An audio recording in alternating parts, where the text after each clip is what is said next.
Não é isso? Vamos conversar um pouquinho de processo penal e vamos atualizar. Nada difícil, nada complicado. Vocês perceberam que é questão de detalhe, o entendimento vai embora, tá? O que aconteceu aqui? Né? Dentro do processo penal, a gente tem vários temas, né? Tem as prisões provisórias, prova. Nós temos o tema inquérito policial. Será que não cai? Cai, sempre vai cair. E aí que o pacote anticrime mexeu no artigo 14A. Tô sabendo. Legal. Mas o que a gente veio atualizar aqui?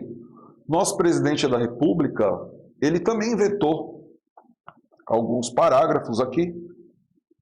E o Congresso Nacional derrubou o veto. O que significa? Igual já conversou no começo. Significa que o que ele vetou não vale mais nada. O que vale é o que o Congresso Nacional fez valer. Não, isso aqui não vai vetar não. Está valendo, vai ser desse jeito. Aqui, ó, igual virou aqui.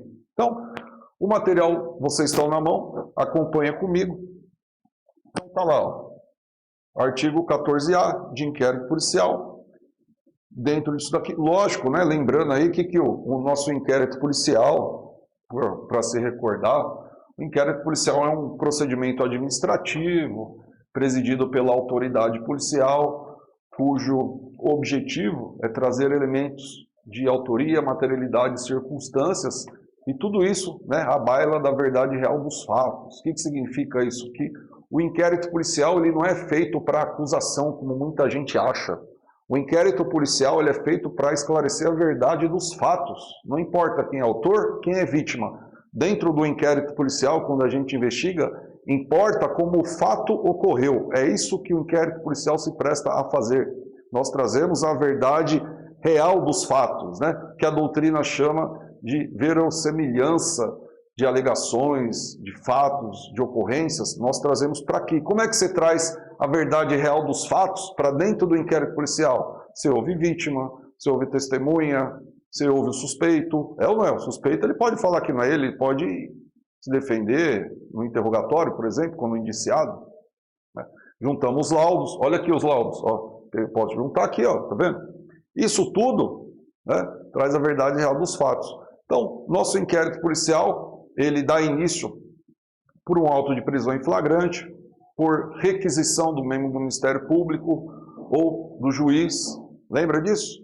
Bem como por portaria, né? Quando não é uma auto de prisão em flagrante, é uma portaria ou é uma requisição. Então o inquérito policial, ele iniciando, ele termina lá no final, a última peça do inquérito policial é um relatório. E o que é um relatório do inquérito policial? É uma peça descritiva. No relatório, nós delegados de polícia, nós descrevemos tudo aquilo que nós investigamos, desde a juntada de laudos, resumimos aí oitivas enormes e ainda indicamos testemunhas ou outras pessoas envolvidas que não deu tempo de ser ouvida ou que tornaram-se irrelevantes, que talvez para o membro do Ministério Público seja relevante.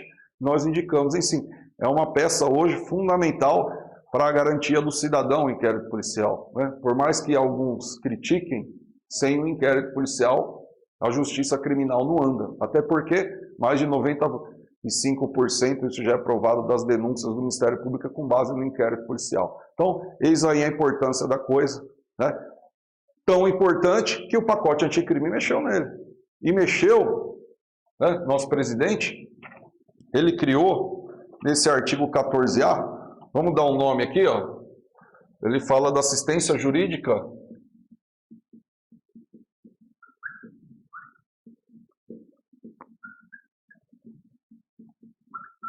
compulsória, obrigatória. Dá um nome para o tema, né?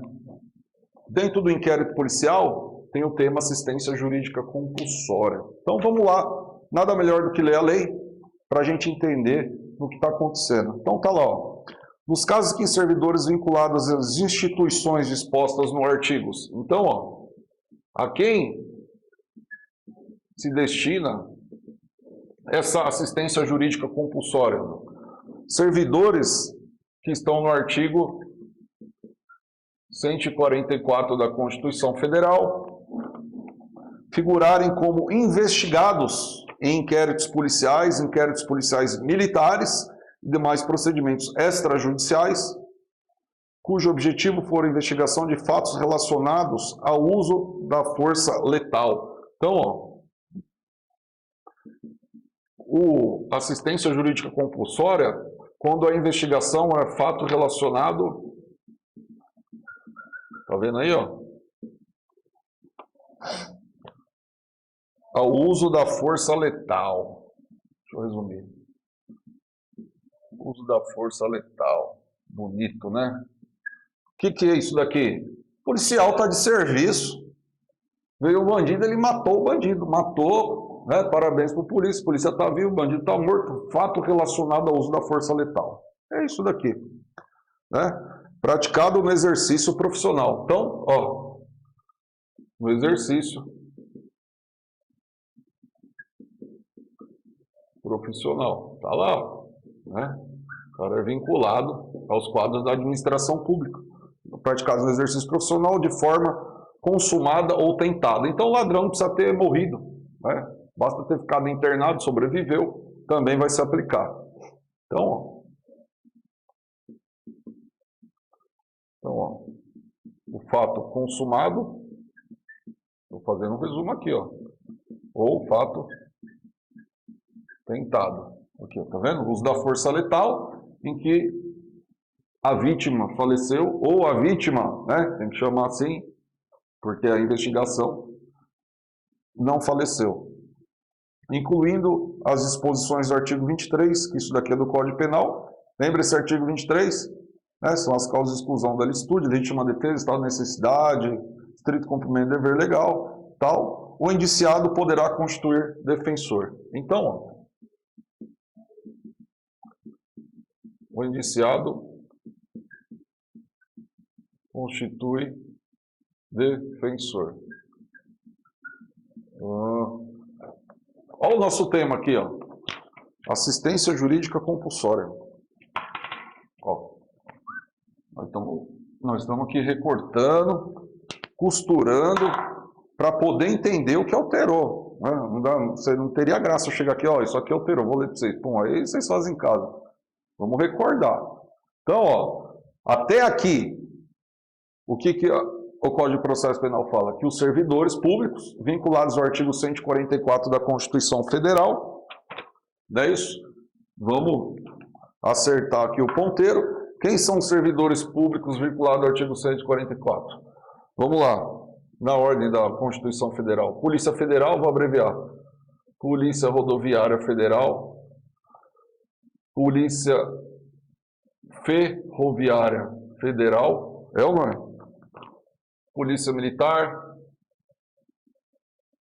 Polícia Civil, Bombeiros e Polícia Penal, não é isso?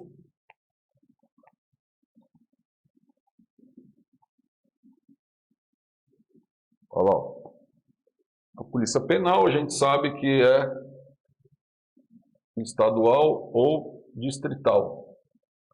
O que é isso? Do Distrito Federal, né? Polícia Penal relacionada aos presídios. Então, quem são os servidores aqui do artigo 150? Então, o Polícia Federal, Policial Rodoviário Federal, Policial Ferroviário, Polícia Militar, Policial Civil, Bombeiros, Policiais Penais. Eles estão de serviço, estão trabalhando, se envolvem em uma ocorrência em que houve uma letalidade. Né? Eles reagiram, legítima defesa, e o ladrão morreu, uso da força letal. O que acontece? Vai ser instaurado inquérito policial e na instauração de inquérito o indiciado vai constituir defensor. Esse é o caput. Vocês têm que entender o caput para entender o que aconteceu lá embaixo. Né? E aí vem as alterações aqui que o pacote anticrime arrumou. Isso aqui foi criado no pacote anticrime. Né? Então, fala lá, no parágrafo 1º. Para os casos previstos no caput deste artigo, o investigado deverá ser citado da instauração do procedimento investigatório. Que procedimento? O inquérito policial, podendo constituir defensor no prazo de 48 horas, a contar do recebimento da citação. Né? Na verdade, o termo aqui não seria citação, seria intimação, notificação, né? Então, vamos colocar aqui citação, porque o código fala citação. Então, na sua prova vai estar citação. Mas, na verdade, o correto seria uma notificação, intimação. Então, o que fala esse parágrafo primeiro? O policial, a partir do momento que ocorreu o fato, ele vai ser citado para constituir defensor, né? No prazo de 48 horas para constituir defensor. Ó, esse prazo é importante. Então, ó, primeiro, ó, a citação é a partir da instauração ou a partir do relatório do inquérito policial? Olha só, nunca cai em prova, né? Vai começar a cair. Ó, o investigado deverá ser citado da instauração do procedimento. Então, é do início do procedimento, né? Do final. Mas é obrigado a autoridade policial intimar ou citar no início do procedimento? Não, não é obrigado. Isso é uma coisa mais para prova escrita aí para vocês. Por quê? Que a autoridade policial que preside o inquérito policial não é obrigado a citar no início. Porque nós, no inquérito policial, dentre as várias características, isso a gente teve em aula, o inquérito policial ele tem a característica da discricionariedade. Lembra dessa característica? O que significa? Que com relação aos atos de investigação não tem uma fórmula, né, mágica, ó, passo 1 isso, passo 2 isso, passo 3, não existe isso. De acordo com a investigação, a autoridade policial vai decidindo qual é a diligência. Tanto é que ele pode negar diligências requeridas pelas partes. E se ele percebe que uma diligência vai prejudicar o restante da investigação, ele deixa para o final. Então, por exemplo, vamos supor que se ele cita o investigado no início, e aqui tem a possibilidade de sumir provas, ou ele ameaçar testemunhas, você acha que a autoridade vai fazer isso? Não, ele vai deixar para o final. Então, essa notificação necessariamente não tem que ser no início do procedimento. E a resposta correta é por que não precisa ser? Por causa da característica da discricionariedade. Essas são as coisas novas, pessoal. A gente vai atualizando o material e vai fazendo pergunta de acordo com o que a gente está acostumado com banca de concurso. Então não esquece disso, né? Característica da discricionariedade, atos de investigação. Tá bom? Não precisa ser no início. Mas ele fala, o Código de Processo Penal, que a partir da instauração, o policial ele é citado para apresentar em 48 horas defensor, constitui defensor. O parágrafo 2º vem e fala o seguinte, ó. Esgotado o prazo desse artigo, ó, passou 48 horas para constituir defensor. Com a ausência de nomeação do defensor pelo investigado, a autoridade responsável pela investigação deverá intimar a instituição a que estava vinculado o investigado à época da ocorrência do fato para que esse, no prazo de 40 horas, indique defensor para representar o investigado. Puta, não entendi. Ó, a autoridade policial está investigando um fato que os policiais se envolveram e houve letalidade, né? Uso da força letal. A autoridade policial preside o inquérito, ele cita o policial, até ali do 144, a gente vai ver que vai entrar outros ali, para que em 48 horas ele constitua defensor. Só que o policial não constituiu defensor, e aí, não chamo ele? Não. Aí o parágrafo 2º vem e fala, esgotado esse prazo, sem que haja um defensor constituído ali, ele falou, não tem condição para pagar advogado, não vou nomear defensor não. O responsável pela investigação, né, no caso a autoridade policial, então, esgotou o prazo de 48 horas, o responsável pela investigação, tá vendo aí, ó? O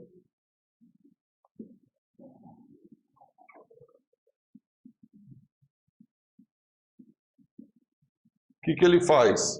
Aí vem a pergunta, ele nomeia um defensor ou ele chama a instituição a que o policial estava vinculado na época para que nomeie um defensor? Perceberam a pergunta? O código responde. O que ele faz? Ó? Ele deverá intimar a instituição. Ó. Então aqui, ó, Intima a instituição. Que instituição? Aqui estava vinculado o investigado à época dos fatos. Ó. Intima a instituição à época dos fatos.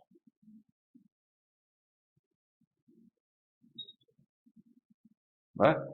Aí sim, né? E esta, no prazo de 48 horas, vai ter que indicar o defensor. Então, aqui, ó.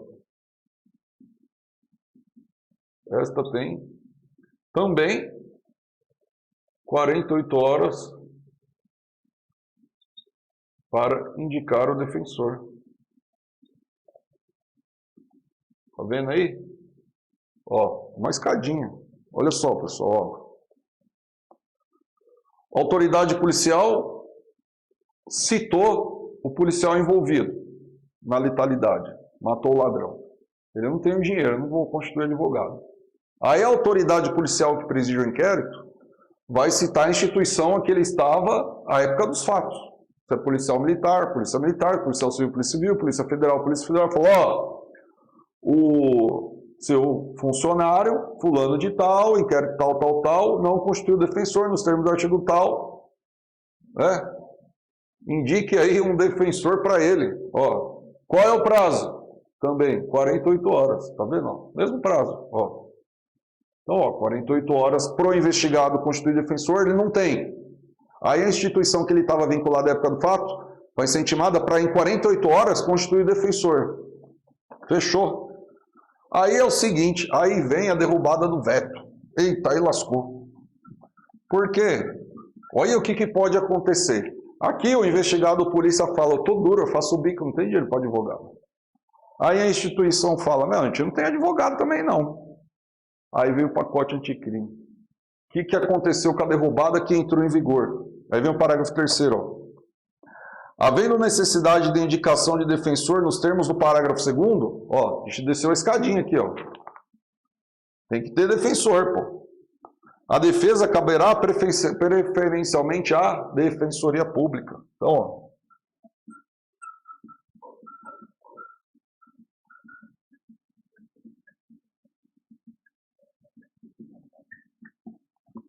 E lascou. Defensoria Pública vai dar conta disso daqui? Difícil, hein? Complicado, pô. Tem que ter muita gente no quadro, é quase impossível.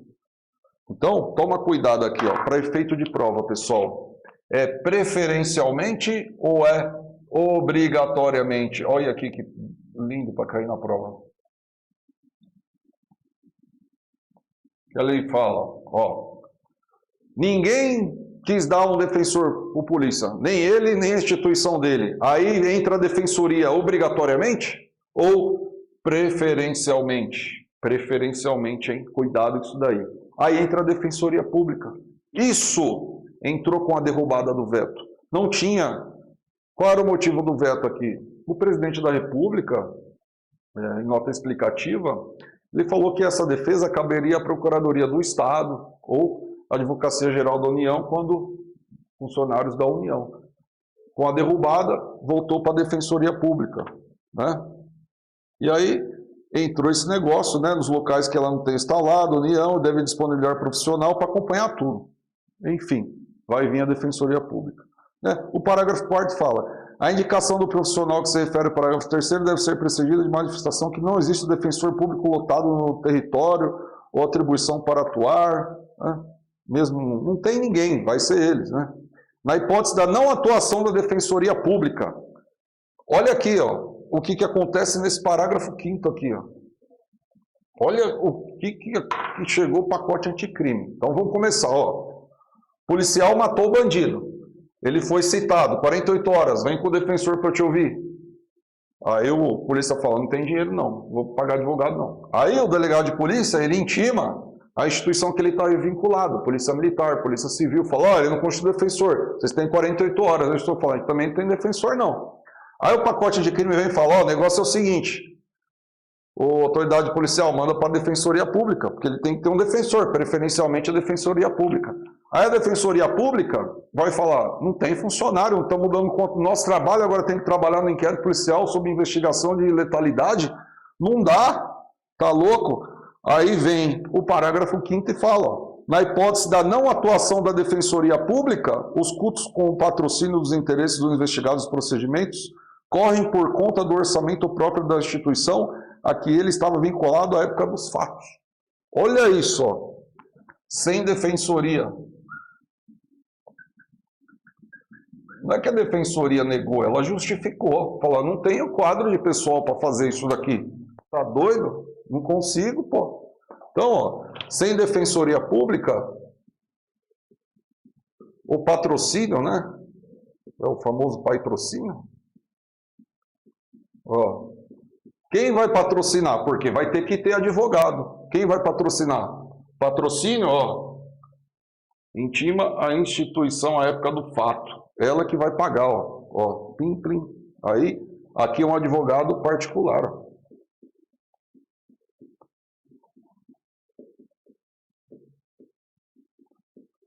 Perceberam a escadinha? Qual a conclusão que a gente tira aqui? Que é obrigatório ter defesa técnica nos atos de investigação por meio de inquérito policial, quando haja, olha aqui, ó, constitui defensor relacionado ao uso da força letal no exercício profissional. Essa é a regra que a gente tira. Não é isso?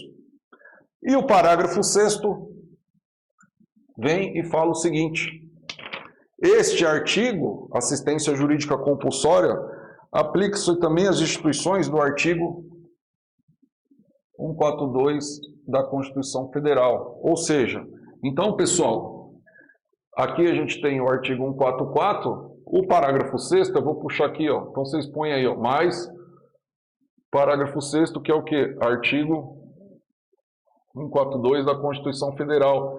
Quem são esses? Forças Armadas, Marinha, Exército e Aeronáutica. Só que tem um porém, estava fácil, né? Então, Forças Armadas. E qual é o porém desse negócio aí, ó? Olha só, parágrafo 6º. As disposições constantes deste artigo aplicam aos servidores militares vinculados às posições do artigo 142. Marinha, Exército e Aeronáutica. Desde que os fatos investigados digam respeito às missões de garantia da lei e da ordem. Putz, aí lascou. Aqui, ó. Fatos relacionados a missões de garantia da lei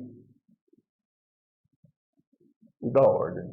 Eita, então, pô, professor, não entendi, mano. O cara é do Exército, Marinha Aeronáutica.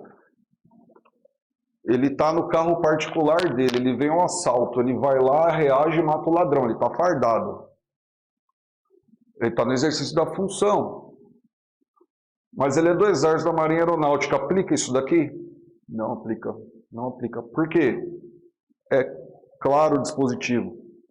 Para os membros das Forças Armadas, os fatos investigados têm que estar relacionados às missões de garantia da lei e da ordem, que são aqueles estados de exceção, né, de garantia da lei e da ordem. Na verdade, os militares fazem os papéis de polícia, né, polícia militar, tal, aquela força. Então, toma cuidado com isso daqui, ó, esse parágrafo 6º. Então, para fechar, hein, membros da Marinha, Exército e Aeronáutica têm esse direito de citação para constituir defensor quando no uso da força letal, né, consuma ou não consuma a reação contra um ladrão, por exemplo, né? Aos membros das Forças Armadas depende. Eles têm que estar no exercício das missões da garantia da lei e da ordem. E os do 144 não precisa. Basta estar no exercício da função. Aqui, ó, no exercício profissional. Não tem nada a ver isso daqui com esses daqui de cima, hein? Não tem nada a ver, ó. Ó, essa lousa está completa, tá? Então, se eu perguntar para vocês, a quem se aplica assistência jurídica compulsória, né, relacionado ao uso da força letal no exercício profissional, se aplica ao artigo 144 da Constituição Federal e 142 também. Porém, para os membros das Forças Armadas, tem que estar na missão da garantia da lei e da ordem. Correto? Uma outra pergunta aqui, já quase fechando. O indivíduo, para ele ser citado ou notificado, ele precisa estar indiciado? Ah, professor, não lembro nem o que é indiciado. Ó, indiciado é a pessoa investigada, é o objeto da investigação. O indiciamento é a imputação a alguém da prática da infração penal, em virtude de elementos colhidos no bojo do inquérito policial, relacionados com autoria, materialidade e circunstâncias. Esse é o indiciado. Então, tem lá um roubo, por exemplo, e o roubo tem a filmagem, tem o cara, identificou o cara, ele vai ser indiciado, né? Não é assim, ai, mas ele é o ladrão. Não. Quem dá a certeza é o juiz, é na condenação. No inquérito policial, ele traz a verdade real dos fatos. E a gente, a autoridade policial, indicia. Pô, mas ele vai ser condenado? Provavelmente. Então, a certeza da prática criminosa, quem fala é o juiz, né? Por que o juiz? Porque tem um procedimento, né? Tem um processo com todos os princípios constitucionais, contraditório, ampla defesa, enfim, né? Acusação, o juiz imparcial, de forma fundamentada, vai sentenciar. Não é autoridade policial. Então, ele não precisa estar indiciado. Basta ter se envolvido na ocorrência. Ele vai ser notificado, tá bom? E a Defensoria Pública é preferencialmente. Pessoal, a gente fecha essa atualização, né? Toma cuidado com ela, é bem importante. Essa artigo 9A da LEP e isso aqui vai estar dentro de inquérito policial. Toma cuidado com isso daí. Estamos à disposição de vocês. Bons estudos, boa sorte.